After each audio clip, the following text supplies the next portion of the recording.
నమస్తే ఫ్రెండ్స్, చాలా రోజుల తర్వాత మా ఆయనతో కలిసి కూరగాయల మార్కెట్కి అయితే వచ్చానండి. నేను మార్కెట్కి అయితే ఎప్పుడు వెళ్ళనండి, ఎప్పుడు అమావాస్య పుణ్యానికి అన్నట్లు వెళ్తూ ఉంటాను. ఎప్పుడు మా వారే తెస్తూ ఉంటారండి, ఏం కావాలన్నా బయట కూరగాయలు కానీ ఇంకా ఏవైనా కానీ నేను ఎప్పుడన్నా అలా వెళ్తూ ఉంటాను. అందులో నాకు సరిగా బేరం ఆడని కూడా రాదని ఈయన అంటూ ఉంటాడు. ఈయనైతే మొత్తం ఇలా ఒకసారి మొత్తం చుట్టూ వేసి తర్వాత ఎవరి దగ్గర ఎంత తక్కువ ఎంత ఎక్కువ చూసుకొని అప్పుడు తీసుకుంటాడండి. ఈమె దగ్గర చూడండి బేరం ఎలా ఆడుతున్నాడో.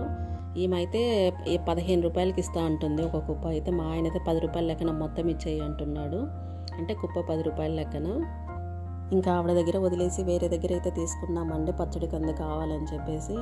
ఈమె దగ్గర అయితే కొత్తిమీర ఆవిడ 15 రూపాయల కంటే మా ఆయన 10 రూపాయలకి అంటున్నాడు. ఆవిడైతే విసిరి కొట్టేసిందండి కొత్తిమీర కట్టని.